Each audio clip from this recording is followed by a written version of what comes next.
Okie dokie, I believe we are all the way live. Hello and welcome to my graveyard. I'm your host of the evening, the Cemetery Man from Salem, Mass. Always taking names and kicking candy ass live in a living color here with you only on Grande's Graveyard. And tonight, yes, we're in a different location for the very first time, and I believe close to 4 years when I did my last show at Ram Nation, whatever that was, whatever time that was. And of course, I'm welcomed by one of my favorite people in the whole wide world, one of my best buddies. You may know him as the Creeper, but I know him as the Reaper. And don't you fear the Reaper tonight on Grande's Graveyard, because we've got Nick Reip in the house. What's going on, brother? What is going on, my man Grande? Thank you so much for having me on the Graveyard. Happy to be here with the Cemetery Man himself from Salem, Mass, kicking that candy ass. Ooh, yes. Ready to review some tales from the Crypt. Ooh. But first, we got that special secret. Cracking them open. We do. We're cracking them open. So what are you drinking here tonight, dude? I got some pumpkin ale. Show them. Some pumpkin Yeah, there you go. Keeping Pumpkin it ale. festive. I'm keeping it electrifying because I'm the most electrifying man in the history of YouTube. We got some Mountain Dew voltage in this son of a bitch. And because it's October next week, because spooky season's about to kick off, we're kicking it off like a week early. I hope you know. I say that Nick Reip was nice enough to provide us with these, a little bit of the pumpkin sugar cookies tonight on Grande's Graveyard. So if you want to do the honors, my friend, Absolutely. go ahead. Because I'm gonna have only one because my sweet tooth is only going so far here tonight. Crack those suckers open. Let's do it. Let us do it. One for you, my friend. One for you, one for me. Cheers. Cheers. Cheers to spooky season. Let us get it.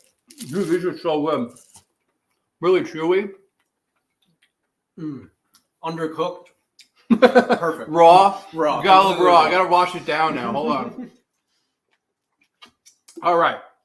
So, of course, we're kicking back off where we left off with. I've reviewed Tales from the Crypt seasons 1 through 4. I've ranked and reviewed them. We do have the old tier list up here where everything is still in place from all the other shows. We have, of course, F all the way up to the top tier S, which tonight we hope to, of course, add to this list. And we have this whole bottom column here where this list of 13 episodes will be covered for season 5. And honestly, man, I don't know about you, but overall, I loved season 5, and I would consider it one of the best seasons of Tales from the Crypt. But what did you think? I know. I would have to agree. It definitely has some of the most well-rounded episodes in terms of like the entire content or catalog of this season. Is like you have across the board probably like 10 like solid episodes. Yeah. While the other seasons you have a couple episodes here and there that are killer, but the rest kind of fall short to the wayside.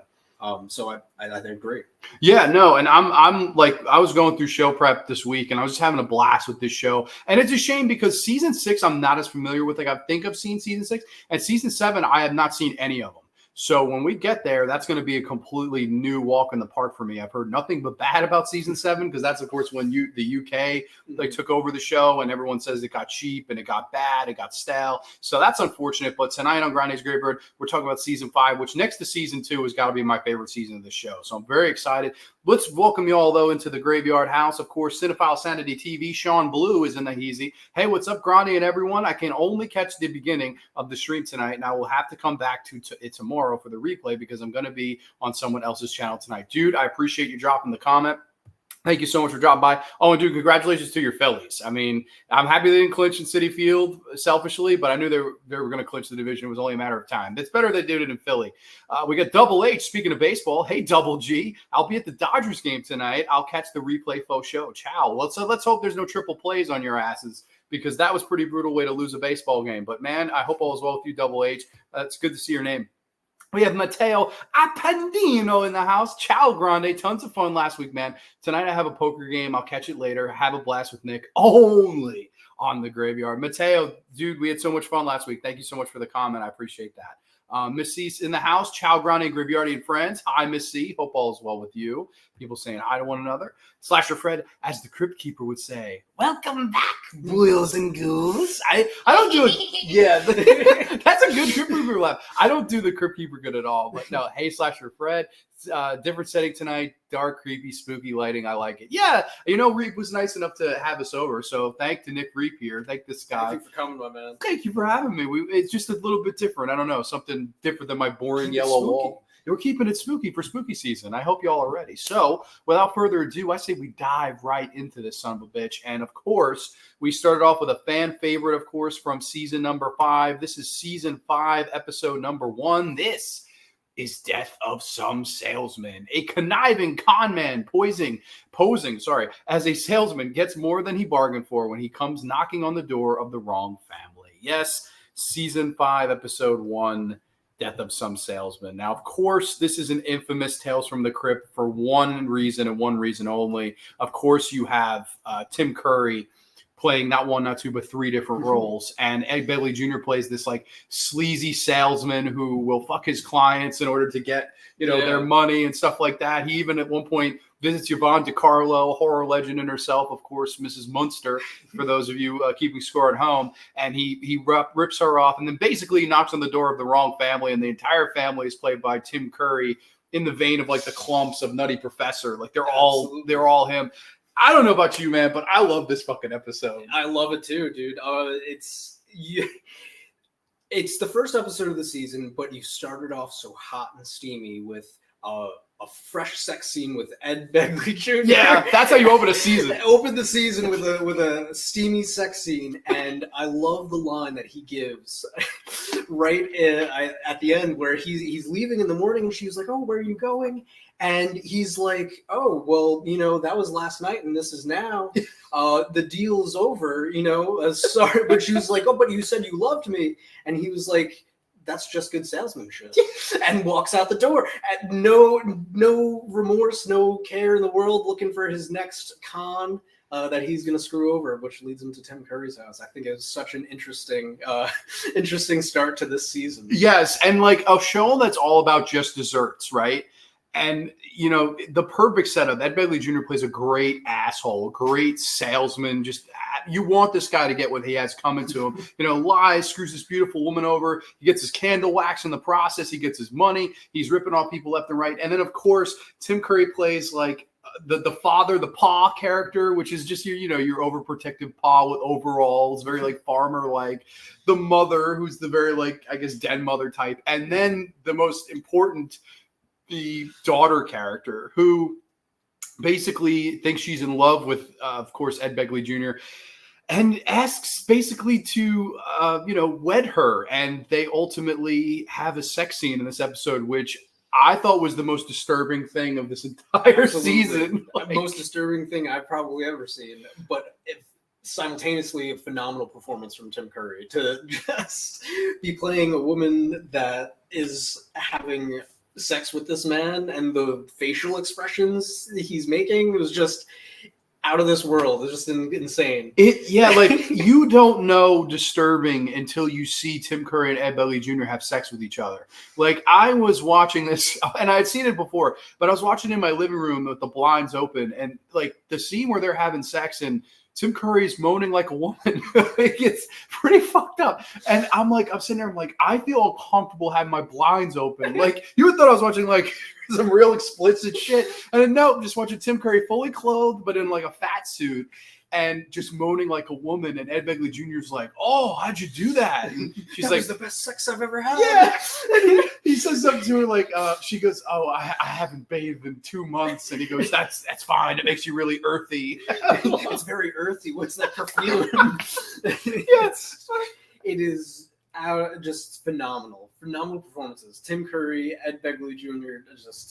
It's amazing. And of course, Tim Curry did get nominated for a Primetime Emmy for this performance, like the only one of his career. And it's crazy. I mean, this is the guy that played Pennywise the Dancing Clown. He didn't get a nomination for that. But of course, they righted that wrong here. This was just a few years after he plays Pennywise. And dude, like, this is the role that he's arguably most remembered for because he's playing 3 actors. Like, it shows you his range. And of course, it does the age-old tale where Ed Begley Jr. thinks he's going to connive and weasel his way out of it. They get him, and he gets his just desserts. But to me, it's a highlight reel for Tim Curry and how great of an actor he truly was. Like, to me, one of the highlights of this season, and I think it's an S-tier episode. I don't know about you. Where would Absolutely S-tier, for sure. Okay, so we're in full-on agreement. We're going to get it right out of the F. We're going to get the F out of here, if you will, and we're going to put it right in the S column. So another one for S. Tim Curry is tremendous in this episode. And I mean, I just wouldn't have it any other way. I really, really like this episode. But let's see what the chat has to say. We got the Bunny Goddess 33. Thrilled for your pumpkin experience, gents. Don't know what y'all are talking about. Spooky season has been here for weeks. Very cool. Bunny Goddess 33. I don't know if that's your buddy. No, I think it is. Okay, I thought so. I was thinking. How's it going, Bunny? How you doing, good brother? And we got Vivi in the house, Villainous Vixen. Hi, everyone. What's going on? Vivi messaged me last night and was saying that she's so excited for us to talk about Crypt. I know you're a big fan of these, so I'm super excited to have you in the house tonight, Vivi. Hope all is well with you. People saying hi to one another in the chat. The opening prologue is a spoof of the home shopping channel, which is now how we used to order before Amazon. That's right. I'm happy that someone's here for this. This is a Grande's Graveyard first time ever. We have a super chat, Nick Reip. Wow. Isn't that crazy? We made $4.99 tonight only on the Graveyard. We're about to buy more cookies than this son of a bitch. My top 3 picks are number 1, Death of Some Salesman. Okay. The People Who Live in Brass Hearses. And number 3, Forever Ambergris. So we might be right in that. I don't know what order I'd have my top 3, but those 3 very well could be my top 3. Yeah. Too. I mean, it's definitely, those are all great choices. And thank you so much for the generous. That is so nice. No one's ever given this channel money before on here. So that's really, really cool. I do appreciate that. This episode also has Lily Munster. Yes, that's right. I did mention that. She gets scammed in the beginning. The View with Drew. Hey, everyone. What's up? What's going on? View with Drew. Hope all is well with you. Scream 7's in the house. Even I consider Tim Curry the GOAT of horror. Well, I mean, you can't go wrong with Tim Curry, whether it be horror or I don't know if you're a fan of Scream 7, but The Worst Witch, which is it's like an 80s like TV special where Tim Curry sings these songs. Fairuza Balk's in it too, who's like a god queen. Love. Yeah. The Worst Witch is awesome. Like anything can happen on Halloween. It all could turn into a cat. It's a great. I love. Dog could turn into a cat. It's the silliest, dude. You got to see Worst Witch. It's so silly, but it's fucking great. Hello, HH Miss C. People saying hi to one another. Okay, awesome. Everyone's saying hi, so I appreciate that. And if you'd like, Mr. Reip, I believe we got the next episode up here, and I'm going to drag it over here, and then I'll give you the little pre-plot synopsis to read. Sure. Of course, this is your pick here, or I guess your turn. Yes. Yeah, absolutely. So season 5, episode 2, we're looking at As Ye Sow. Wealthy and successful middle-aged businessman Leo Burns suspects that his much younger wife Bridget is having an extramarital affair. Leo hires sleazy private investigator Gigi DeVoe to find out the identity of Bridget's lover. Yes. This one, man, I know it's directed by Kyle MacLachlan of Twin Peaks fame, and I'm a big fan of him as an actor. I'm a huge fan of the episode in season 3, I think he's in, which is I think it's called Carry On Death, where he's in the desert and he basically handcuffs himself to the cop. I love that episode. This one I don't have as much love for. This is just an adultery tale that's done so much in this show that it kind of becomes a little bit overplayed, I felt. I didn't really care for this one that much, but what did you think? Were you a little higher, lower? Yeah, definitely. I think a little higher. I did enjoy certain aspects of it. I liked Adam West's little cameo appearance. Right in the beginning of the episode. I thought it was like, oh, Adam West, and he's in it for 2 seconds, and he's gone right after that. But Sam Waterston as the sleazy PI that really pushes this guy to believe really what he's looking to believe, I thought was interesting. And I thought the theme of the episode was really interesting, which is like, if you're looking to believe something, you're going to believe it. You'll find the pieces that lead you to that conclusion, even if it's true or not, because you want to believe this one thing that's happened. So I thought it was interesting in that regard. And I thought the direction from Kyle MacLachlan was definitely good. There were certain scenes where like you can see the thought process that the main character's having, where he's suspecting that his wife's cheating on him, and there's like overcuts of like his wife making love with somebody else, and like you can just tell that's what his thought process is. And I thought that was interesting as a director's choice, but the writing could have definitely been a little bit better. As you said, it's overplayed in Tales from the Crypt, which I completely agree with. There's too many adultery tales, but yeah, it is definitely I think one of the lower end of the episodes, but it did have its good points for sure. Yeah, it did too. And I guess maybe in this batch, it looks a lot weaker than, at least to me. And I know a lot of people think this is like one of the better ones this season. And if you do, to each their own. I think you make a great point though, where you're right. Like if you are that paranoid about, someone cheating on you, and whether it's true or not, you're going to believe it. And you'll go to any source that you can go to believe that. So I do think it plays on in the fears of horrors of paranoia. But again, I do think at the same time, Three's a Crowd from season 2, that is a very similar episode done way better than this. Like there was way more emotion there, way more darkness. Whereas this, like it sets up where he tries to trick his wife. She goes to the church. She thinks that she's fucking a priest, basically. And he puts the collar on and talks to her after hiring a hitman to kill the lady. And basically she admits that she hasn't, committed adultery. It's just been like something like, was it medication or something? No, she said that her mother died in childbirth or something happened. That's right. And she was like, she's scared of the same thing happening to herself. And then he was like, oh my God, you didn't do it. You didn't do it. But at this point, the hitman's already been hired to go and kill the priest that was meeting with her. So essentially, he gets the just desserts that he was going after as he sowed. Yes. Oh, very, very, very full circle there. No, and that's definitely, maybe I've given it a lack of credit here. It's not the worst. It's not like, I would be all right. I'll be honest with you. I don't think there's an F in this whole season. Like, I don't think there's anything close to an F, like at all. Like, I would just say this was one of the weaker ones for me. I didn't really like this one. Mm-hmm. I would come in at like a C-. I don't know where you stand letter wise. Yeah, I would say like a solid C. For sure. Okay, so then we'll just, if you go in C, I'm going like C-. We'll go right here with the C category. So yeah, As You Sow, I know that's going to let some people down. I know some people really enjoy As You Sow, and especially Kyle McLaughlin fan and myself. It hurts me to not put this over, but I'm just being honest with y'all. Let's see. J.K. Rowling ripped off The Worst Witch. Really? I'd have to rewatch Worst Witch. In what way? Was it like, I actually would have to rewatch because I don't remember. The Viewer Drew, horror movie question for you guys. If you were living the life of a monster, what life would you be worst being? A vampire or a werewolf? So which one would be worse to be? What do you think of that, man? You could take that one. I think a vampire. Werewolf, you only got I guess a couple nights out of the year that you're turning into a werewolf when the full moon hits. And then it's true. Vampire, you got to constantly, you got to stay inside. You got to feed. Never see the daylight. Yeah. Never have garlic. That's a pretty, being a vampire. Food. But what if you sparkle and look like Robert Pattinson and could fuck Kristen Stewart? Like, maybe it's not all that bad. I don't know.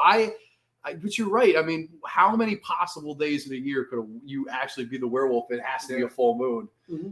Yeah, I guess. Yeah, I don't know. He'd be a little bit hairier. I don't know.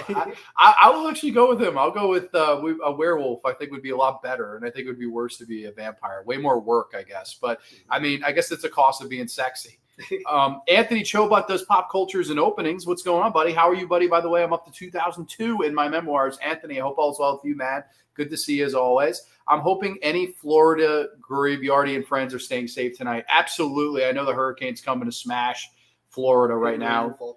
Yeah, so I'm not a religious man, but my prayers are with you, so I hope everything's okay. Scream7 says, my answer to your question is a vampire addicted to only craving werewolves. Oh, all right.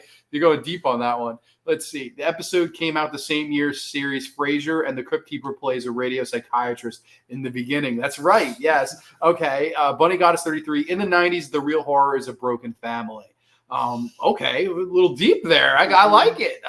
We got Joe Mama in the house. Let's go. All caps, Joe Mama. What's up, buddy? People saying hi. Grande's thumbnail for the stream is from my favorite episode, Death of Some Salesman, which you just reviewed. That was the first one we covered. If you missed it, we both put it in the S tier. We love that episode too. 36 nights of the year for werewolves, 3 nights of a full moon this month. Oh, dude. Okay, so 3 October ones. Only so basically just over a month that you'd be a werewolf. Yeah.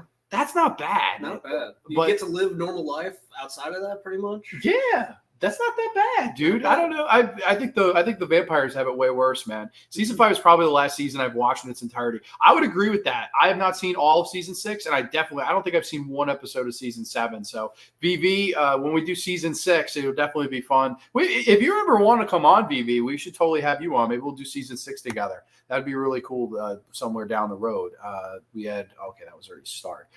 Okay, though, so let's move on to the next episode here. I mean, I love this next episode. I think it's one of the more underrated Tales from the Crypts out there. and probably is my personal pick for favorite of the season. This is from season 5, episode number 3. This is Forever Ambergris. I don't know if I'm pronouncing that right, so I apologize. But a jaded has-been photographer plots the demise of his younger, more talented protege when they go on an assignment in Central America. Yes, Forever Ambergris. So, I mean, right off the bat, Steve Buscemi is in this episode as the protege. Of course, you have Lisette Anthony, who I'm a huge fan of from the Trilogy of Terror 2 movie, and just a gorgeous lady. You do get to see her yit. So if you're a yit fan at home, you do get to see the beautiful Lisette Anthony in this. And I don't know what it was about this one, but I loved it. I love the age-old tale of the guy that's run his course, like the has-been, who doesn't want to give up the spotlight. Yeah. And now he sees the younger, more polished guy, more charismatic and flamboyant kind of coming up the way, and you get jealous of that. He's got a beautiful lady in his life. He's taking better pictures from you. They're pushing you out the door, and he's told by his boss in the episode, he's like, yeah, you're basically passé. You're passing the torch to him. He's like, you lost it, man. Yeah, and that's I think the horrors of hearing that, of the horrors of hearing that you're not good enough anymore.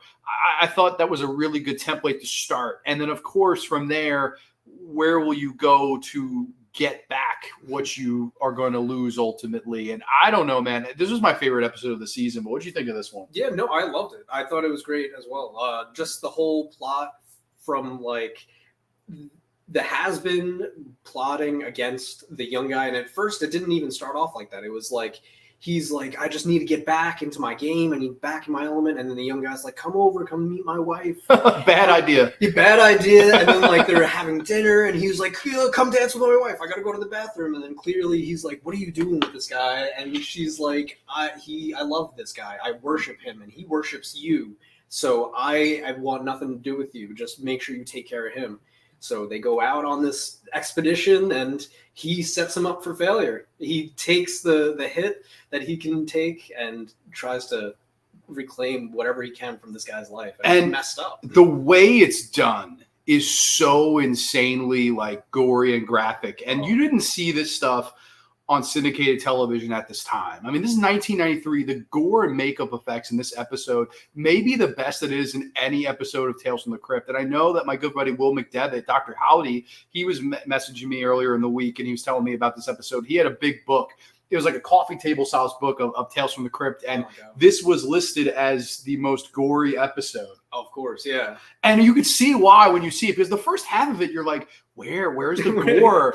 And then when you get to the fucking Central America stuff where he basically, what is it that he gives? It's like some disease that he gives him where he becomes like a zombie rotting. They never even say. They say that there was some contaminant used to attack a village. Right. That's why he sent him there, and he comes back and his skin essentially just starts falling off. And it's gross, man. It's like malaria, and he's like oozing, and he looks like this zombie. He looks like he's like just wandered off the set of Street Trash or something. And he's just like melting. He's like, help me. And they shoot him. And he even has like this moment where he says to him, he's like, I'm going to take it all from you. Like, I'm going to fuck your wife. And he's just sitting there like decaying. I was like, this is fucked up, man. Like, oh, yeah. But I don't know. I thought it was so evil. And then, of course, he gets back the pictures are great. You're back on top. He gets the pat on the back. It's a real shame what happened to the other guy. And you think, okay, wow, it's all worked out to him. But of course, when you know this show, you know that the bad guy's generally going to get his just desserts.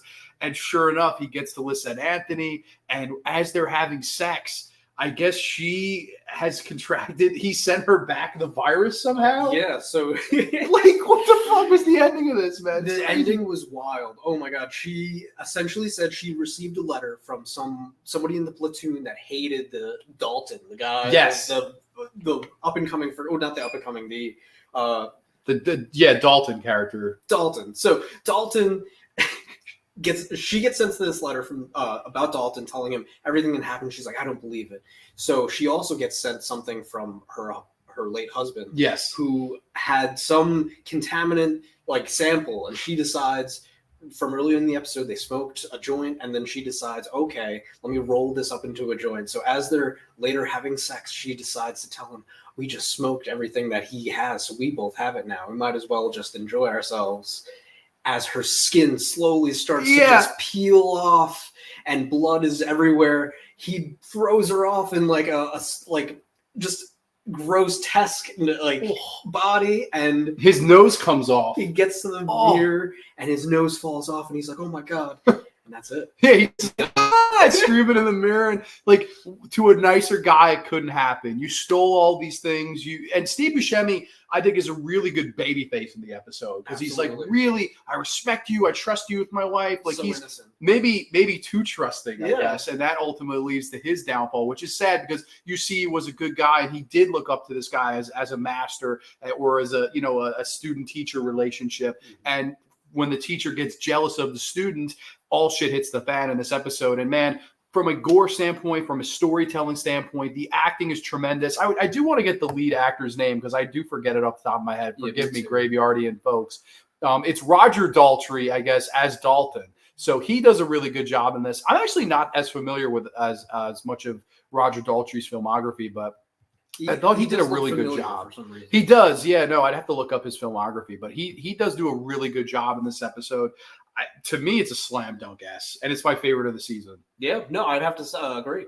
Okay, cool. Absolute so we are right here. We're pretty much dead even on all of these so far. As of course, Forever Ambergris is going to go into the S column. So the S column for Crypt is just overflowing with fun.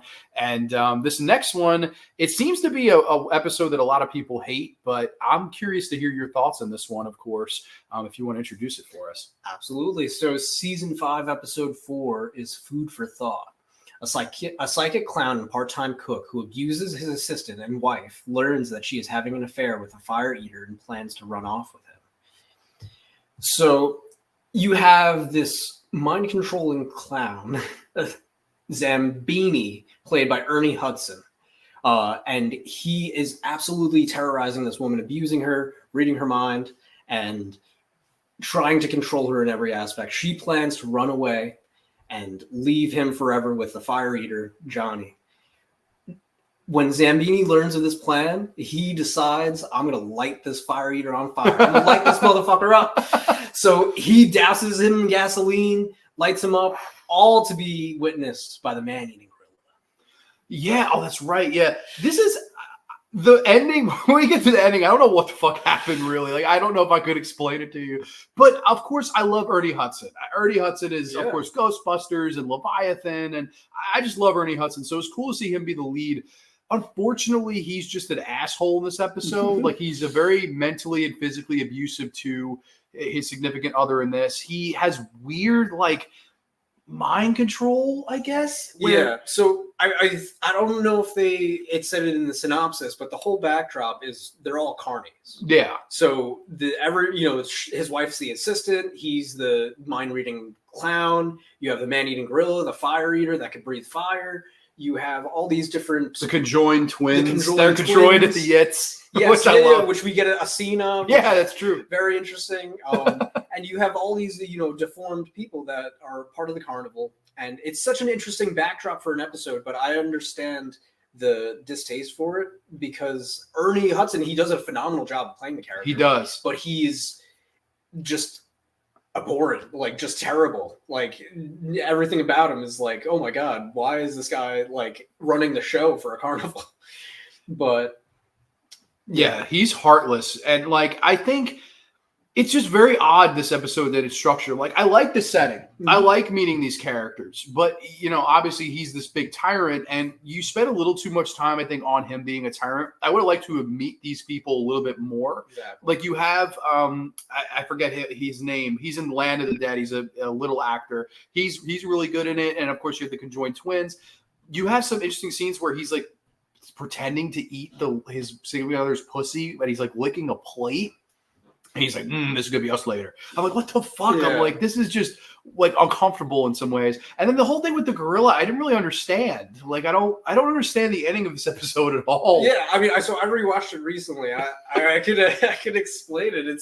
Yeah, please do. So after she finds out that he killed Johnny, she is like, I'm out. I'm done. This is it. I'm leaving. So she walks out and he decides, I'm going to get drunk.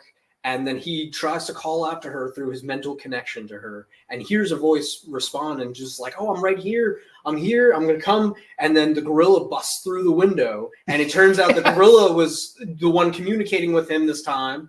and was basically saying, I'm going to get revenge for Johnny. I'm going to kill you. Chops his head off. Yes. Yeah. Chops the top of his head off. And then the final scene is the man-eating gorilla eating Ernie Hudson's brains like a popcorn bucket. Phenomenal. Phenomenal. Yeah. I don't know. This one, the atmosphere and Ernie Hudson save it from being a dud for me, but it's nothing special at the same time. Yeah. Like, to me, this is easily a C minus to me too. I would give it like a B minus. I did enjoy certain aspects. Like there's like that final scene really was nice.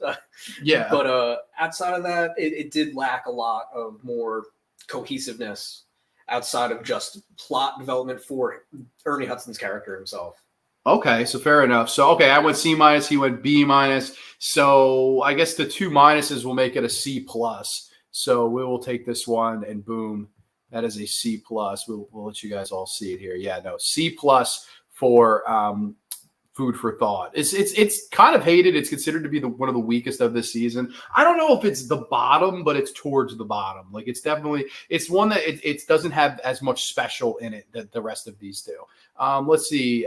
Scream 7 says the original animated Batman cartoon explained its guilt of what horrors you commit during those 3 nights that make being a werewolf the worst. Okay, so you're going Batman the animated series here. This is very interesting. Yeah. I don't know. I'd have to rewatch that episode. I know they did a Batman versus Dracula movie. I know, like animated. I haven't seen that either though.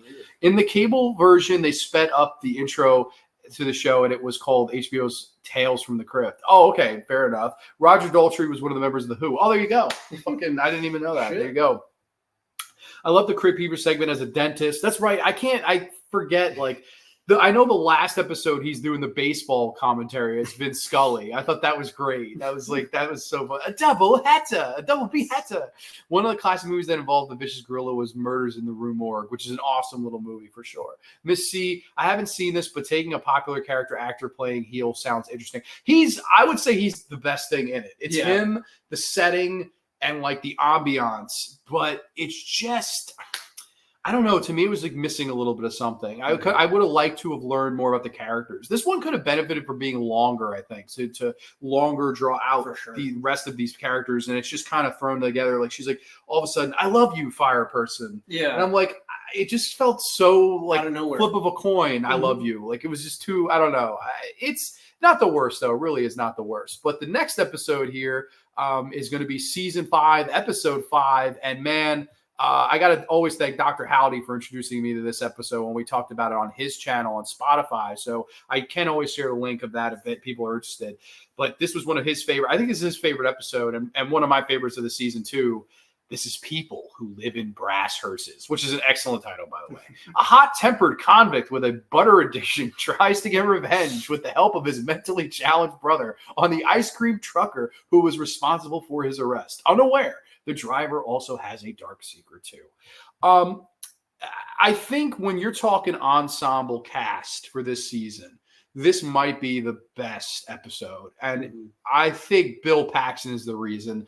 Bill Paxton, other than Tim Curry, probably gives my favorite performance in the season here. He's so fucking good in this role. And every time I see Bill Paxton, I miss Bill Paxton. Like I just adored him, man. He's a great human, great actor, really talented. Of course, Chucky himself, Brad Dourif, plays the mentally challenged brother. The boss from Elf, what the hell is his name? Michael Landcat, I forget his damn name. Yeah. But he's great in this as the ice cream salesman man.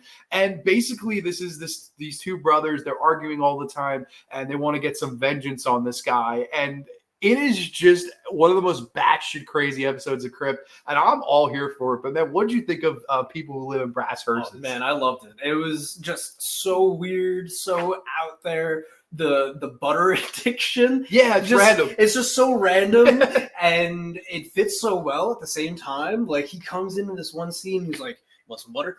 And he's like, "No thanks." And he's like, "All right, more for me, more butterscotch, butter ripple." Yeah, he goes to the ice cream man, butterscotch, butter ripple. You got a butter brickle, like things I've never even heard of, and he knows them all because it has butter in the name. Yeah.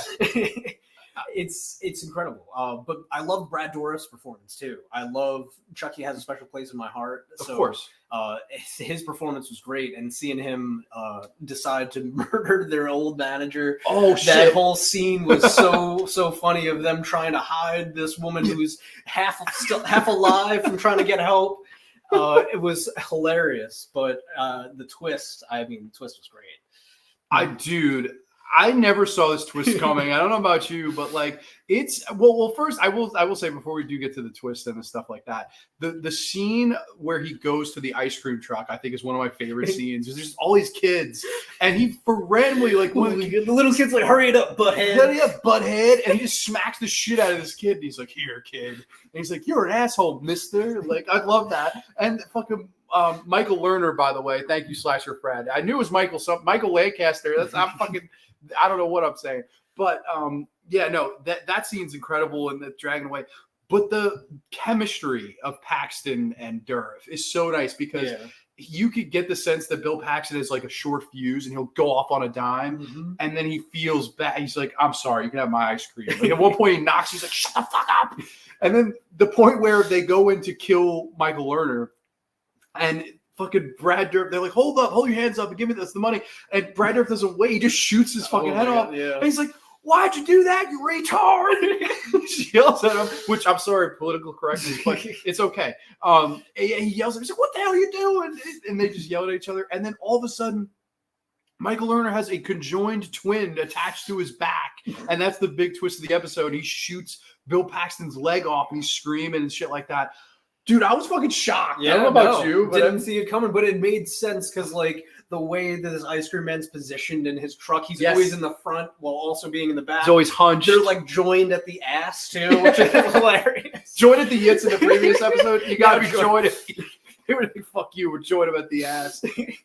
Hobbs, you do this. You finished the Greenway. You finished. Oh, dude, I thought that was great. Oh, I don't know. To me, this one this is your quintessential total package Tales from the Crypt. You have humor, you have gore, you have great acting, you have great production value, an original concept and story. I don't think you can get a better overall Tales from the Crypt episode than this. So Dr. Howdy having this at his number one favorite, dude, I can honestly see that. Like, this would easily be in my top 10 of the series and probably my top 2 of the season. This is probably the only one that would top this is Forever Ambergris for me. But I love People Who Live in Brass Houses. For me, another S. Nice. Yeah, no, I would say another S as well. That's great. So 5. So we have talked about 5 episodes. 3 of them are in the perfect tier. That's crazy. Question remains: how many will still be in that S tier? That is the big question. But yeah, no, I love this one. Let's see. I think I love this episode because of Brad Dourif, and if you listen, you can hear the infamous Chucky laughter. And funny enough, I don't know if you know this, the Crypt Keeper's eyes are the same as the good guy doll eyes because it's the same. Kevin Yeager designed that doll. So if you look really closely at the Crypt Keeper, or if you look side by side at Chucky and the Crypt Keeper, they have the same blue eyes, and it's the same exact. That's amazing. I gotta check that out. Yeah, it's really, once you see it, you're like, what the fuck? But it's really cool, and yeah, it was cool to see Brad Dourif one of these, and to see what Bill Paxton like. I'm just a huge fan, and to see Bill Paxton play in this part, it was really cool. I don't know, I loved it so well. Well, the Crypt Keeper was done by Kevin Yeager, who has done Chucky. Thank you for absolutely. Yes, we were just talking about that. But I guess that takes us to the next episode here, which let me just drag it up for you here because I believe it is season 5, episode number 6 here. Great. Go for it, buddy. All right. So this is 2 for the show. A man murders his beautiful younger wife when she threatens to leave him. He then packs her body in a bag suitcase and boards a train, where he is stalked by an inquisitive detective. This episode was it was interesting. And honestly, out of all the episodes this season, it definitely gave me the most consistent anxiety. Just constant pit in my stomach of, oh, it's about to happen. He's about to get caught, and this is it. So it was good in that regard. So basically, this guy, his wife is like, I'm leaving you. It's Tracy Lords, who's a famous porn star, by the God, way. I didn't even know that. Yeah, she's in Zack and Miri Make a Porno. Oh, she's in that movie, too, yeah. But, yeah, no, so she's like, I'm leaving you. He's completely oblivious. Says, I'm leaving you for someone else. And he just flips. I believe he strangles her. And then shortly after, the cops he gets a knock at the door, and it's the cops. And he decides, and funny enough, it hides her in a bathtub. In the bubble bath. In the bubble what bath. Genius. He's running a bath. And he's like, sorry, officer, I didn't hear you. I was running a bath. So he comes in. He's like, I need to check the place out, find some blood, finds an old class ring, starts to slowly put the pieces together, but not enough to arrest this guy. So the guy is on his way to Chicago, puts his luggage in the train, and is off. But shortly behind him is the officer. Yeah. Short on his tail. Yeah. And I think, and Sergeant Fred says it right here, and I agree with this wholeheartedly. This is a very Hitchcockian episode. This feels like Strangers on a Train type of setup. And that's basically probably what it is an homage to, because let's face it, there definitely is a lot of Hitchcockian nods in this particular show. And this is no exception. And I think hitting the nail on the head from Reip here, it's the tension of this episode. It's the absolute anxiety that it makes you feel from start to finish. And the whole interactions between the cop and the guy who's committed murder, and just these back and forths. And he's suspecting that this cop was the person that she was cheating on him with. And you get that sense of jealousy, anger, rage, but it all has to be repressed because he's also trying to not blow his cover. And there's a lot of things where hey, that's an interesting ring. He wouldn't just drop that and leave town without it. That's a class ring. That ring means a lot. And you're really getting the sense that this officer is trying to push him in the right direction to come out with the conviction, and he won't do it. And it gets to the ultimate point where he goes to the back of the train. He takes the suitcase with his wife's dismembered body in it, and he throws it off. It's just, he's okay, I'm free of the evidence now. Like, go ahead. You want to check my suitcase now? He kind of gets up in his face, gets all cocky about it. And they check the suitcase, and there's a body in there.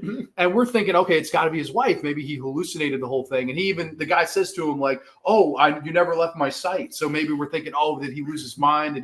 No, this is the fucking cop's wife that he threw off and dismembered, and gets him to admit that murder. And basically the whole idea is that their wives were having a lesbian affair on them.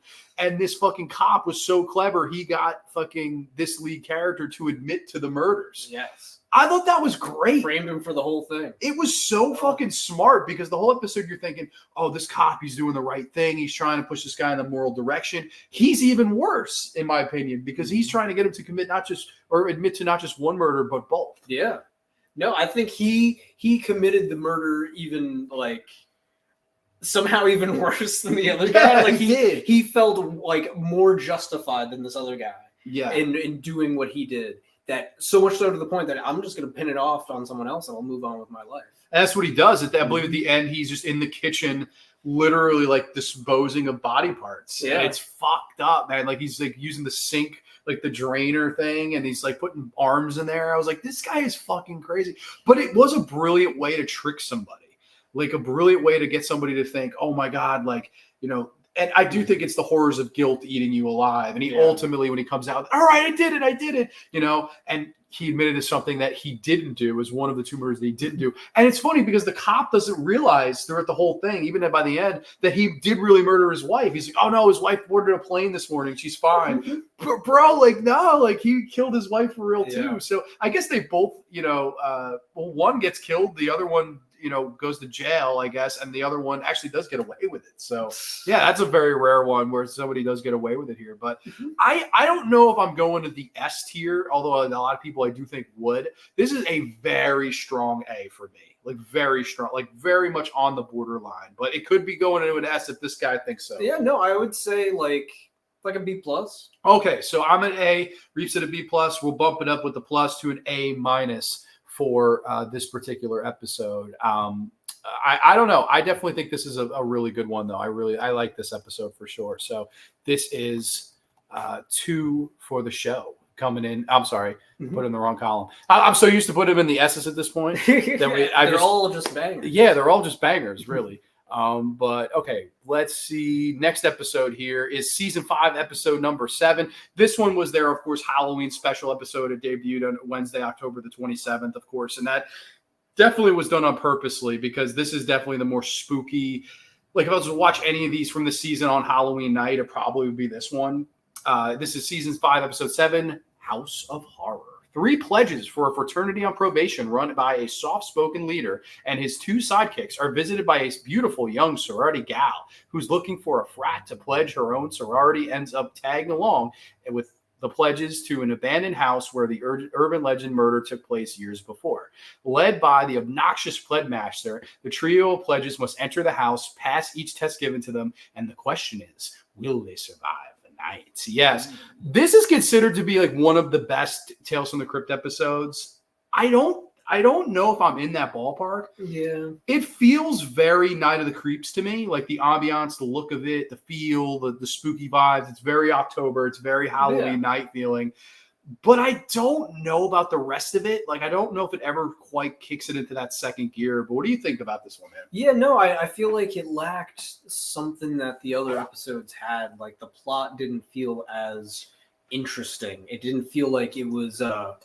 I mean, I guess it was the horrors of trying to fit in, but like outside of that, it's like there wasn't a. So these fraternities guys decide they're going to take these group kids, send them in the house that they've rigged with all these traps, all these things that are going to make them feel a certain way, but they decide to play their own trick. It just doesn't feel like there's a lot of culmination that's as satisfying. Yeah. Like the twist that you end up coming out with wasn't really teed up enough. And I'm never one to be like, oh, I hate this because it's predictable. But I thought it was very predictable that lady was going to turn heel, like some way. I didn't know that she's going to be a demon necessarily. Yeah. But I was like, there's like, why else would they be here for the plot? I don't know.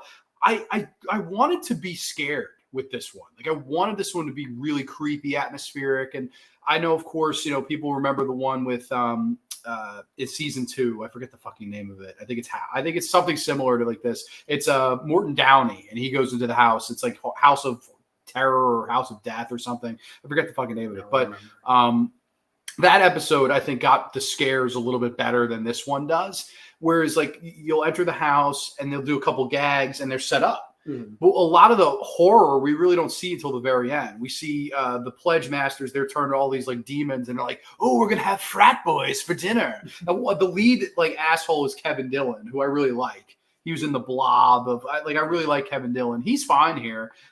There's a point where he makes the kid like lick dog shit off his shoe, which I guess maybe the setup took a little too long here. Like, I would have liked more of it to be in the House of Horror. Like, that opening scene, I think, could have hooked you in a little bit quicker. Yeah, it was like a solid like 12 minutes. Yeah, which is half the episode, which is like, fuck. Like, but then when you get to the house, it's like, okay, I like the setting, I like the look of it. Scare me now, like lure me in, scare me. And I thought this one came up a little bit fucking short for me. Like, it's not bad, and I feel bad because I know a lot of people love this episode. So, I don't want to offend anybody. I just don't think this is one of the better episodes of this season. I don't think it's bad either. Like, I definitely would put it above, I'd put it over the Ernie Hudson one. I'd put it over As You Sow, but I don't think it's anywhere near as good as even Two for the Show. Like, I would say this is like a B for me. I would say a solid B for this one. I don't know where you stand. I would say like a C, honestly. Okay, so a B and a C. So we'll meet in the middle. We'll go. I guess we'll go C. Yeah, this is a surpriser. This is definitely the lowest. Like, people probably would not expect this to be at a C, but yeah, we're gonna go with a C here. I guess the chat could break the tie if they want to. Let's see. This episode feels like a horror version of Animal House. That's totally true. Yeah, it does have that frat, and they have the funny lines where it's like, when do these guys graduate? These guys never graduate. I love that. I thought that was really funny. It reminded me of the John Belushi 8 years of college down the fucking drain. It reminded me of that a lot. I don't know. I wanted to like this one more. The setting of it, and it's like, oh man, like I really want to get into this one. I just don't, for whatever reason. I don't know. Maybe it's just me. Same here. I love the Crypt Keeper dressed as the old-time judge. That's right. Good Brother Tom is in the house. Hi, John, Nick, and chat. The episode was a bit cliche, but it was still fun. The house is the same one in Nothing But Trouble. That's right. That's the Chevy Chase John Candy, Dan Aykroyd joint, which came out just a couple of years earlier than this. Wow. So that's really cool. I actually like that movie. I know that movie gets a lot of shit, but I don't mind that one. House of Horror, though, yeah, just a little bit underwhelming for me, in my humble opinion. Nothing horrible, but I definitely think this next one is a little bit more special that we're going to be talking about here. Of course, Nick Reip, if you want to introduce. Oh, I'm sorry. No, I was one episode ahead of myself. I'm sorry. You introduce the next one, though. Yeah, sure. So this one is season 5, episode 8 is Well Cooked Hams. A ruthless young magician kills an elderly rival magician for his grand prop, the Box of Death. Ooh la la. What'd you think of this one, man? I honestly, it's similar to the last one. It wasn't top of my list. It was interesting for sure. Definitely a really change in vibe. Like it's like a 1920s, 30s setting almost, where it's like vaudevillain. Yeah, like they're just developing cameras and being able to videotape things. But this magician sees this new Box of Death trick, and the old magician that does it seems like a legitimate witch. Yeah, like Martin Sheen. It's Martin Sheen. Martin Sheen, exactly. So something with him is he has some power, but the guy's like, please, you got to tell me the secret to your trick. I need to know. And then he's like, all right, I guess I will. And as soon as he does, he's like, all right, old man, thanks for that. Game over for you. Takes him out. But I don't know. I want to like this one more too. Like I like Billy Zane a lot, and of course Billy Zane goes on to be in Tales from the Crypt Demon Knight when finally Tales from the Crypt makes their first movie. He's in Demon Knight, and I like Billy Zane as a character actor. I think he's fine in the episode. I think the whole idea of the episode too is smart. Again, similar theory to the episode Forever Ambergris, where it's the young protege. This is a switch where the protege is jealous of the teacher. Yeah. And he wants the fame and succession. And he even has the great line where he says something like, they didn't want to see me when I was dying on stage, but now they want to see me when I'm dying on stage, because the whole act is he's pretending to have, be killed on stage by getting impaled by these swords. And the way they do the trick is pretty cool. Billy Zane is a great asshole in it. He fires his assistant for, the act not doing well. The magic shows are well set up. I do think the look of the episode is fine. I just think the episode lacks something. Yeah, I think it's more set up. There's like more. They have this second twist that comes in at the end that they didn't really set up at all. It feels like with his other previous, master or teacher that taught him how to become such a great magician. Yeah, it felt off. It didn't feel like it was fully thought out. I agree. And maybe this is one where it needed a little bit more time. Like maybe it definitely needed a little bit more time to adapt these characters. Martin Sheen is fun in it as hell. Like I said, Billy Zane is great in it. It definitely works. It's a passable episode. I just don't know if it's anything more than that. I would come in C+, B- ish. Yeah, I would say like C+ too.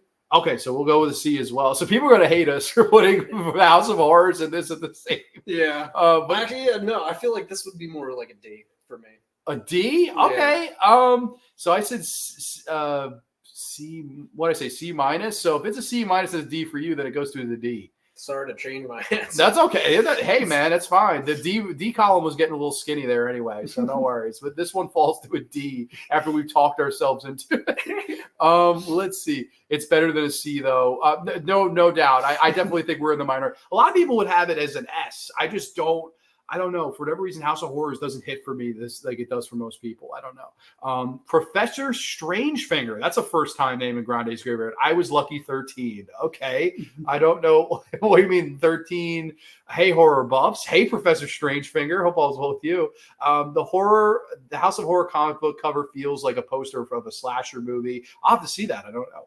I'm going to be a spaceman from another dimension in October. Well, that is very cool, man. That is very cool. Costume. Nice professor. Maybe bald or maybe with the weirdest hair of all time. I am undecided. Holy shit. Okay. Very nice. Bald or weird. Go for it. Very. Do you. So this next episode though, man, I think is the quintessential, the closest that this ever got to being like Goosebumps that this show ever got. And I mean that in the best possible way. This is season 5, episode 9. This is Creep Course. A bookworm is tricked by a jock and her devious Egyptology professor to be the virgin sacrifice to an ancient mummy in the teacher's basement. Yes, Creep Course. To me, this episode gets everything back on track. It's such a great like PG horror tale to me. Of course, there's Anthony Michael Hall playing a jock, which I thought was funny. And it's also funny, 8 years after The Breakfast Club, he's still playing kids in high school, and he's the jock instead of the nerd brain character, and he's getting ready for this football game. And of course, unfortunately, the teacher in this episode is played by Jeffrey Jones, which we all know the history of Jeffrey Jones, and he's a scumbag. But he's basically playing himself. He's playing a scumbag, creepy guy in this creep course.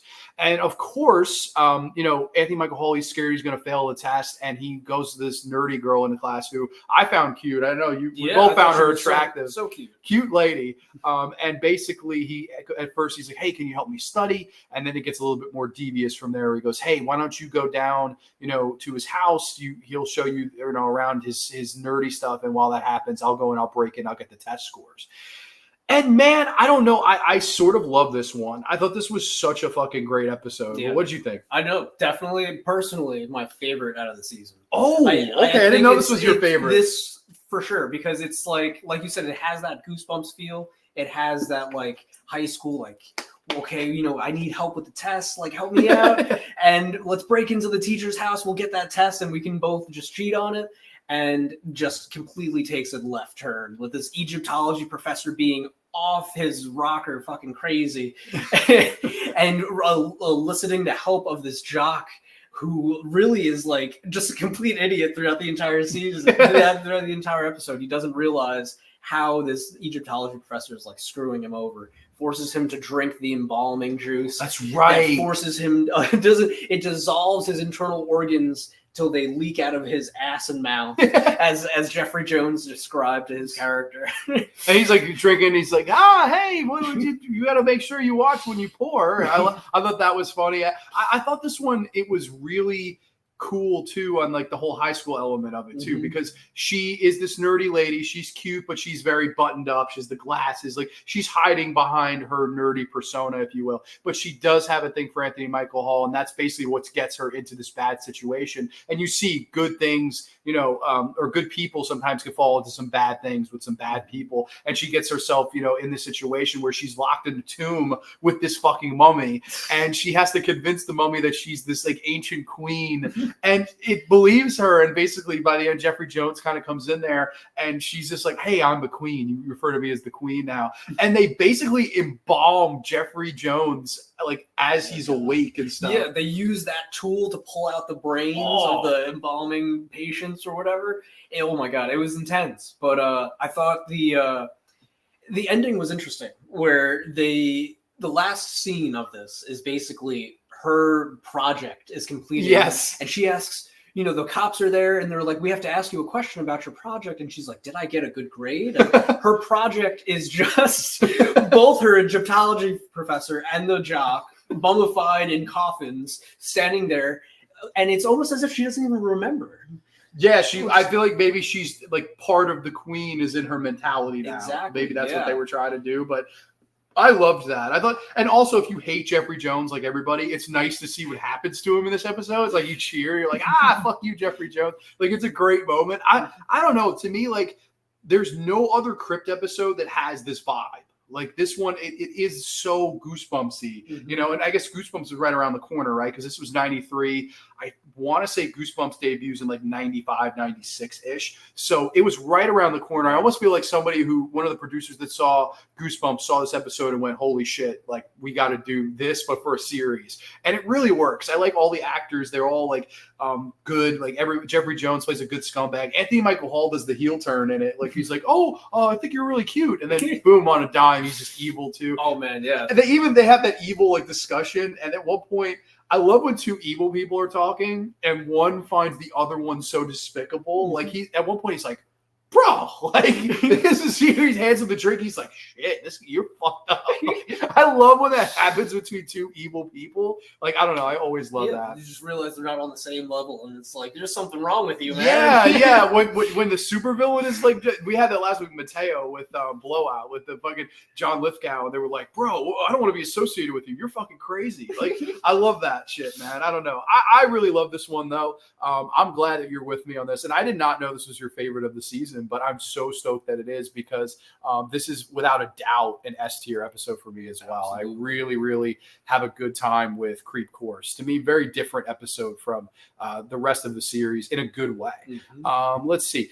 This episode, Creep Course, sounds like a John Hughes episode. Sure, absolutely. At the end, it is implied that the nerdy student Stella is going to be arrested for murder, which I wish she wasn't. I wish she just kind of got away with it. But I guess the idea is she lost her mind down there. Like that was her compensation for getting out of the tomb. Like she had to really believe she was the queen, which I don't know. I thought that was fine too. Like I had no problems with this episode. I thought it was funny. I thought it was entertaining. I thought after the last two that were a little bit lackluster for me, this was a jolt. That was like all the beats that you needed. That was like right back into the season after this, and in a really good way.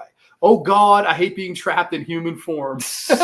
Hope you're okay, Professor Strange. Yeah, for sure. Goosebumps show in 95. Okay, I was right. And Are You Afraid of the Dark was 92. So Are You Afraid of the Dark had just debuted on Nickelodeon. I've never watched that show though. That was before our time. I don't know. Are you familiar? Have you seen? No, I haven't seen any of them. Like Goosebumps, I've seen a ton of them because they played all the replays on Cartoon Network when I was a kid. But I never saw reruns of Are You Afraid of the Dark. That's just a show that missed our generation because we're like late 90s kids, so we grew up early 2000s. But we'll check it out now. I would love to check it out. Yeah, no, if you have episodes that you want to recommend, by all means. I would love to do an episode of Grande's Graveyard doing a season of Are You Afraid of the Dark. I think that'd be a lot of fun. It's a literary show for kids. You will love it. Oh, gee, thanks. It's a show for you dumbass. Thank you so much.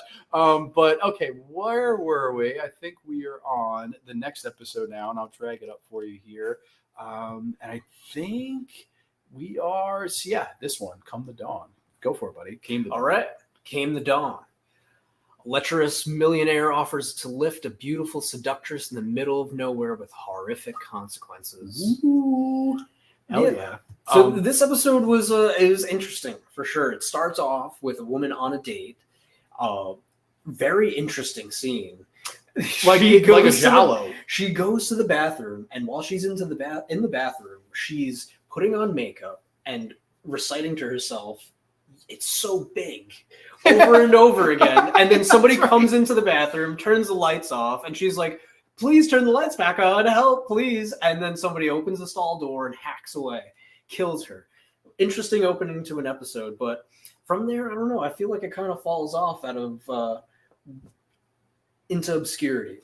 Fair enough. I actually really like this one. I can't lie. Now, this is your classic. It's definitely a lot like Psycho. It's definitely a lot like Dressed to Kill. If you see in those movies, you probably see in this episode in some ways. Of course, it does star the voluptuous Brooke Shields, which, I mean, this was her prime. She looked better at this time probably than ever. I mean, she was just gorgeous in this. And you do pretty much get to see her in a bra a lot. So if you like Brooke Shields, you'll love this episode for sure. And basically, the whole thing is she's hitchhiking because her truck breaks down. This guy picks her up, and she even says, like, gives him a fake name. She goes, "Oh, my name's Norma," which I totally think was a nod to Psycho with Norma Bates. Like, I totally think that was what they were going for there. And the whole time you're thinking, okay, this lady's bad news. This poor nice guy is getting set up. And of course, if you've seen enough Crypt episodes, you probably could see that the twist is coming where he's actually the crazy one, which has been done, like Lover Come Hack to Me and shit like that. Like we know, this type of tale with the show. However, where they do go is a little step further than that because they have this dinner, they talk, I thought they had a good chemistry. Like, I actually really liked their dinner scenes and the talking about real life and talking about their exes and how they cheated on them. The chemistry was there. I thought it was really good. I was into the relationship. I guess maybe that's where it may slow down a little bit, but I actually liked that stuff. And then it gets to the whole point where they're going to have sex and she's tying him up to the bed and you hear a woman downstairs. And of course, let me go. I got to go see. There's somebody downstairs. And of course, the whole twist is he's dressed in drag and fucking kills Brooke Shields with an axe. And that's, I mean, you don't see it coming. That part I didn't see coming. I thought he was going to be crazy, but I didn't think he was going to be like tranny outfit. Like, I was surprised when I first saw that. But I don't know. I see Tom saying he's not a fan of the twist. Did you like the twist? Did you think it was too far? Yeah, no, I didn't really. I felt like it was kind of cheap in a certain way. Like, you're setting it up to be a woman, and I don't know, to just have, it's really the man dressed in drag, when it was like you were playing it a whole time. It's this woman. I get the twist, but it didn't really hit for me. Would you have just done a standard, like either he kills her as him or she kills him as her? He kills her, but like add something more to the twist, something that's not necessarily, oh, he's been the serial killer that's dressed as woman, something that's maybe more. You could have went maybe PTSD, because they had a lot of these conversations on how they've been fucked over by their exes. Mm-hmm. Like maybe as a thing where she does a little something where it hits a fuse in his head where he's like, my ex did that, she fucked me over, maybe you will, and like she make him snap. Yeah. They could have done that, but honestly, I thought, like, I burst out laughing whenever I was like, oh shit. Like I feel like they didn't explain enough like the backstory for him. No, they didn't. They really didn't. It's hinted at, and I was just like totally like, okay, wow, you really went psycho. Like maybe they went too far psycho there at the end, and like the whole episode kind of feels like an homage to that and Dressed to Kill. But I thought it was well done. I don't know. I like this one. I would come in at a strong A- for me. Wow, I'd give it like a B-. B-? Okay, so we're gonna go right in the middle then with a B, with the double minuses here. I thought you were gonna be a little bit lower on it, so I'm actually happy at least made it like close to a B here for you. Let's just drag that up to the B tier. Yeah, B- for that one. Let's see what the chat has to say though. I think we were here. Dawn is just okay. Didn't like the twist. I kind of I don't know. I think it's a little bit above average, this particular episode. But yeah, it sounds like you're definitely more along lines with Nick. This episode is sort of like a version of Alfred Hitchcock's Psycho, mostly because of the twist. Yes. And I also got a lot of Dressed to Kill vibes. Like that opening kill, I was like, wow, I feel like this is some Brian De Palma shit. Like, and in a good way. I don't know. I thought the style here was worked. No way it's better than House of Horror. Tom, I think we pissed off Tom. I feel so bad. We could totally hear. Tom, if you are, I don't know when you checked in exactly, but if you want to give your episode ranks letter-wise, feel free to share them, man. That's totally cool. And I am sorry personally because we did not give that episode the highest. That's our unpopular opinion of the night. But this next one here, I don't hear anyone ever talk about this next one, but I kind of liked it. This is season 5, episode 11. Oils well that ends well. A duo of con artists try to take the jackpot when tricking a group of Southern investors into thinking there's a large amount of oil under an isolated cemetery. Now, I'm a sucker for graveyard episodes, obviously, hence the title of my fucking show, Grande's Graveyard. This is basically Lou Diamond Phillips and Priscilla Presley. Are like a Bonnie and Clyde duo. She's a lot older than him, obviously. She was still looking good at this time. And of course, John Kassir, who's the voice of the Crypt Keeper, they have him in the coffin. Wow. And the opening of the episode, they shoot him.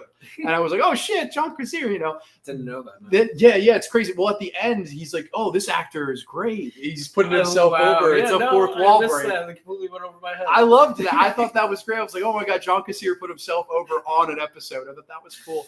I really like the setup here. You have Alan Ruck. You have from Ferris Bueller's Day Off. You have Rory Calhoun, who I'm pretty sure was nearing death at this point. Like he was so frail and skinny and emaciated looking. It was sad to see Rory. I actually think this is sad to see Rory Calhoun because I just love him so much. So it was really hard. Of course, Motel Hell fame of Rory Calhoun. We have this entire setup in a bar where they're all discussing money and stuff like that. Maybe you get a little too much of that stuff. Like I feel like it's a little bit talky at times, but the rest of it, I kind of really liked and had fun with. What did you think of this one though, man? Because this one is never talked about, it seems. Yeah, no, I had some fun with it. Not as much as I would have liked to. I felt like it was a little bit too, like you said, exposition filled. Yeah. It's a little bit too much and not enough going on. But the twist was interesting. It kind of came out of nowhere to me. And I didn't see it coming, to be honest, because of course Priscilla Presley's character, she's this very she doesn't like being called a bitch. I thought this was well written. I do think it was well written. She has this point where somebody's like, hey bitch, you want to dance? And she's like, don't ever call me that. Like that's her pet peeve word. She doesn't like that. And basically, I thought the whole time she's going to be ahead of all these idiots. Like she's totally ahead of all of them. And the twist was they were all kind of ahead of her. And I liked the whole finale where, they're all teamed up and they're dapping each other up. Yeah, bro, we probably took this bitch. And then the whole thing is, oh, wait a minute, there's some oil tricking right here. And Alan Ruck is like, oh, there's oil on my shoe. And then she's just like, oh, I got you now, bitch. And she throws it at them. And then boom, big old explosion in the graveyard. I loved it. I thought it was really, it paid off really nicely. Like I said, I think it definitely was a little talk heavy at times, but I guess to set up that and pay off that finale, maybe you needed to do it structurally that way. Yeah. But overall, I like this one a lot. I think this is an above average one. It's just, I wonder why it doesn't really get talked about. Like, this is a lost episode to me. Like, not a lot of people ever mention this one as one of their faves or one of their least faves. It's just one of those like lost in the shuffle ones. I think it gets overshadowed. There's a lot of other ones that are like phenomenal. Well, this is great. It's just not something, doesn't have something that puts it into the spotlight. Exactly. I would agree with that wholeheartedly. Like, this is not a People Who Lives in Brass Hearses. This is not a Death of Some Salesman. This is not a Forever Ambergris. Like, those are all just, they take it to the stratosphere. Cast, phenomenal plot. Yeah. Everything hits its mark. While this one, it's solid. It's solid, but it just misses a couple. Yeah.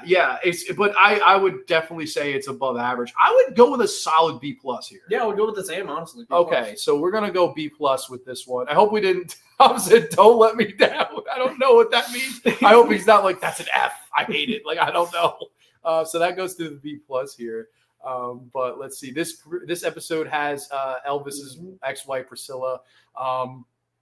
My favorite after Salesman, wish it was fleshed out to a full-length movie.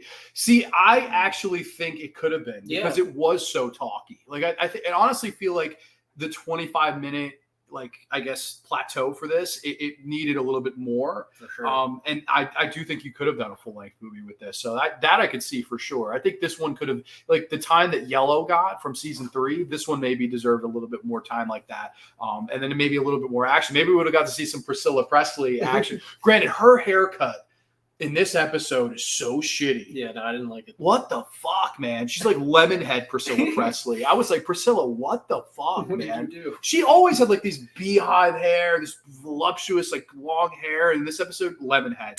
I'm like, what the fuck? Like, what a letdown. Because I always found Priscilla Presley attractive. And even at this age, you could see she was, but that haircut is just like, oh my God. Like, look the other way. Put on a wig, Priscilla. Like, oh no good. No bueno there. But let's go to the next episode, and you're up, buddy. Yeah. So season 5, episode 12 is Halfway Horrible. The owner of a chemical company's sinister past dealings come back to haunt him when he identifies the body of a business associate. This one was interesting. I've heard that it's not super well received, but I did personally enjoy it. Clancy Brown, I thought his performance was really great. Mr. Krabs. Mr. Krabs. Do you feel it now, Mr. Krabs? And it was really, so basically the whole plot, I think it starts off where he's doing an interview and he's showing off this new product where his chemical can preserve food for years on end. And it's revealed through flashbacks that he discovered this chemical in the forest while visiting with a tribe and a group of his friends. And this tribe, in order to give him this chemical, required that he sacrifice some of his friends along with their own tribes people. So he does it. He brings this chemical back, but this chemical also has some properties to it that have some unforeseen effects. I don't know. You want to delve into it a little bit more? I mean, this one, I can't help but like, I have a hard time getting super into it. It's okay. I love the actors. Like Martin Cove is great in the episode as like, he's like with Clancy Brown for a lot of the opening. And they're just, those two going back and forth. I could hear that all day. Yeah. Like, they were really good together. You have Costas Mandylor, who had gone to be in the later Saw movies. I noticed him in there. I was like, Costas Mandylor. I don't know why, but of course, Clancy Brown is always money. Here, he's very dialed back, Clancy Brown. Yeah. And like, I personally would have liked to have seen him dialed up to 100 because I just love Clancy. Mm-hmm. But I think this is the age-old tale of, what would you do in order to make this, life-changing, world-changing product? Would you, sell out your friends? What would you do? What would you ultimately sacrifice? And this guy will go to the ultimate length and measures in order to achieve this goal of his. And it ultimately winds to his friend getting killed in I guess, I don't know where they're supposed to be. Like, is it Africa? Or like South America? South America. Yeah. They're basically in the woods or in the tribe, I guess. And he gets killed and they're like, no, you can't do this. This is your friend. And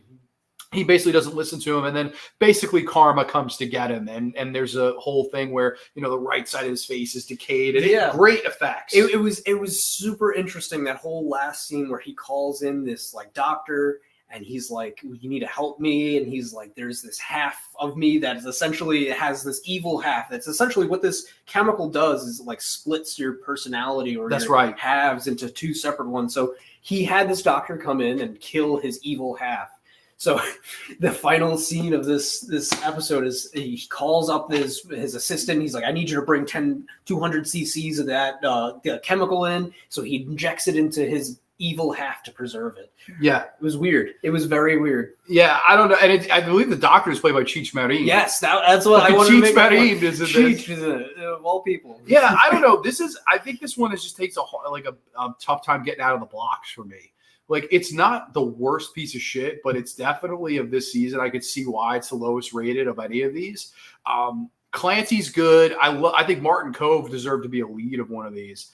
I don't know. I didn't really like this one that much. This is like a C-, even might even be a D+ for me. Wow. No, I'd say like a B- for me. Okay, so I'll go C- then, and we'll meet in the middle at like so Yeah, 2-. C. Yeah, C. A perfect C grade, if you will. So yeah, Reip was a little bit higher with this one than me. As we have our 4th C for this episode. 1 D, 4 C's. I believe we had like 2 B's, and then let's see, 1, 2, 3.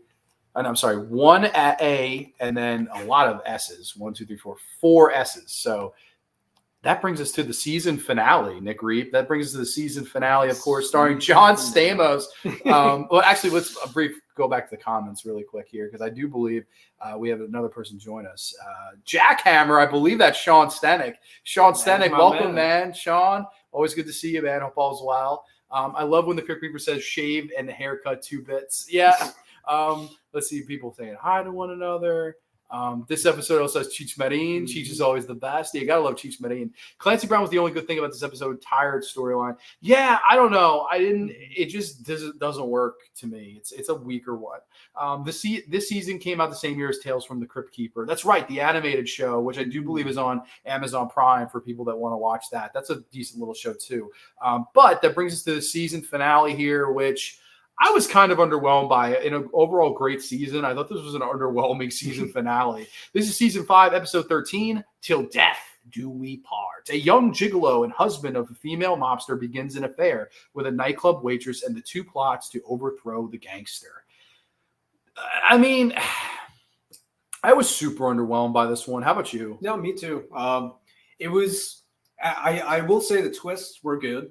They came out of left field and they had some good shots that really like gave you that shock factor. Yeah. But outside of that, the plot was a little weak, and I feel like they didn't do enough exposition on like the relationship between the man and the woman. Yeah. Like, it's kind of left ambiguous, but like they're together. But it's also like, why are they together? She's so much older than him at the same time. But it's like, I guess for the money and everything. But they could have did more exposition.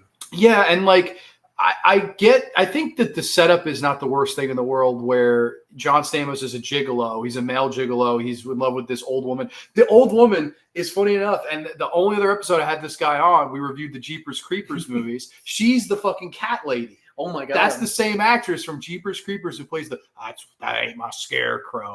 That's the same lady that John Stamos is making out with full open mouth and shit in this episode, which I was repulsed by. But he's and then of course this waitress, this blonde, a really attractive waitress, and you see that John Stamos and her have a thing for each other. And the episode opens where it's these 2 hitmen. They take her out into the forest, and we get a lot of flashbacks, hallucination flashbacks that may or may not have happened. It's kind of a mess. Yeah. I think it's too all over the fucking place. I definitely had to watch this one a couple of times to kind of really understand what was going on. But it's like, really, he's on the fence about whether or not he's going to kill this woman. And you get this whole scene for at least half the episode where he decides not to kill her. And he decides that they're going to go and steal the money from this lady, only for her to turn her back on him and end up killing him.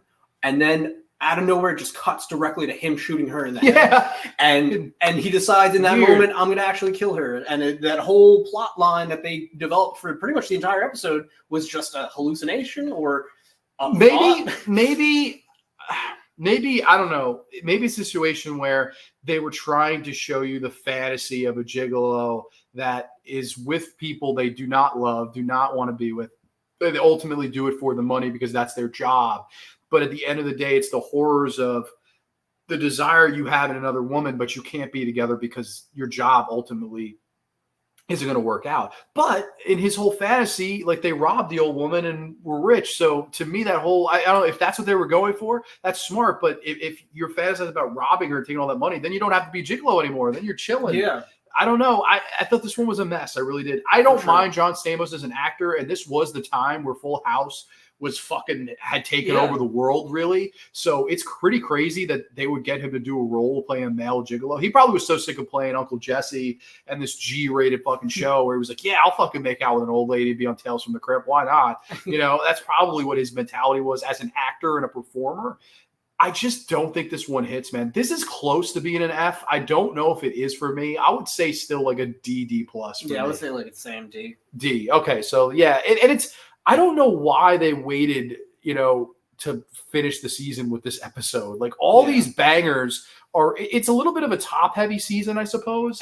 For sure. Like we have one of our four S's. We had, what did we have? So we had Death of Some Salesman, Forever Ambergris, People Live in Brass Hearses, and Creep Course. Those were our four. So 3 of those 4 are in the first 5 episodes. So it's a little bit fucking top heavy of a season. But overall, I thought this was a really good season of Tales from the Crypt. I know a lot of people, they're mixed with that. I don't know. Have you ever thought about ranking the seasons? Like, would this be in your top echelons of the seasons for you? Or? Yeah, I think overall it has the most wide variety of good episodes, where other seasons you have like a couple that are solid, really good ones, but it not as top heavy as this. Yeah, no, for sure. And I don't know. I wish they maybe ended with a better episode than this. Like maybe end with Crash Course, and that would have got me hyped for season 6. It was like, I can't wait for. But I guess I don't know that you maybe in a way save the weakest for last, because if you have the good stuff, you're going to keep me coming back every week to keep the ratings going up. So maybe that's why they did it. It's very methodically aired, so maybe that's why. Let's go back to comments. Another dud, worst of the season. I could see that, honestly. I don't know. Would this be your worst of the season? It's close. Yeah. It's this one or the Clancy Brown one, honestly. I would say this one. Honestly, like Clancy Brown one, I thought it was better than this for sure. I actually would agree. Yeah. I guess this is the worst. It's this or I would say this for sure. The twist in which it is revealed that he has been imagining is very much an occurrence at Owl Creek Bridge. That's right. And that does end with, that character being shot instead of this character shooting his loved one. So that's an interesting tie there, Slasher Fred. I love that episode of The Twilight Zone. The Scarecrow scene in Jeepers Creepers is great. Yeah, no, we reviewed the trilogy. At that time, there was only 3. It's been a while since I've had Nick Reip on the Graveyard. So thank you for coming on tonight. Thanks for having me. Yeah, dude, you're more welcome anytime. In the movie The Lovely Bones, it also has a twist where it is assumed that the girl got away from the pedophile. That's right. That's a great movie. My coworker Chris just watched that movie. That's so crazy you mentioned that. I thought this season was the start of the downfall of the series. Okay, very interesting. So Tom has spoken. I have not seen season 6 in its entirety. I've never seen one episode from season 7. So I will certainly get there. Now, I do plan to do season 6 sometime in November. We will get there for sure. So I'm looking forward to that. But this has been Tales from the Crypt season number 5 with Nick Reip. So, I want everyone to thank this guy for coming on this week. Thank you for the cemetery, man. As always, you every week are just delivering this prime content on the horror that we need, keeping us spooky all year round. Dude, absolutely. Thank you. I appreciate that. I'm very much looking forward to Rocktober with all of you guys, and I do appreciate Nick coming on tonight. I do have the schedule out if people are interested in seeing that schedule. Next week, we're going to all things Tales from the Dark Side, so back-to-back weeks of TV horror, so I'm very excited about that. We got a Monster Mash special where we'll do one monster movie from each decade from the 50s onward. That's going to be a lot of fun, so I'm very much looking forward to this Rocktober. And, of course, Halloween night this year is a Thursday. So Grande's Graveyard will be on a Halloween night this year. There's 5 shows in Rocktober and absolutely no regrets. Don't miss it. Don't miss it, baby. These aired October to December. They may have known the viewership would be low. Exactly. I think that may have been what happened too. Thank you so much for the prime content. Bunny Goddess 33. Thank you so much for sticking around the entire time. I appreciate that. Great guest. Going to check out the Jeepers Creepers episode. Thank you so much. Yeah, that was so cool of you. Thank you so much, Tom. And also, I do want to say one more thank you to Hearst Hill who gave the very first super chat in Grande's Graveyard History. So that is fucking cool as shit. Half of that's going to this guy right here. I don't know. We might break the bag. Yours, 255 each, 250 each. Get us a couple dudes. Yeah, we got to get a couple of dudes in this son of a bitch. But yeah, everybody, thank you so much for being a great crowd here tonight. We're very excited to kick off spooky season next week. And if everybody, hopefully have a safe, happy, wonderful weekend. Stay safe if you're in Florida. Of course, the hurricane's coming. Stay safe, stay inside, stay creepy. And thank you so much, Nick Reip. Thank you, Grande. Awesome. Jackhammer, excellent show, fellas. Thank you so much. All right, guys. So this is going to be all for now. You can catch us next time only on the Graveyard. Too sweet piece. And we'll catch you next time, guys. Good night, everybody.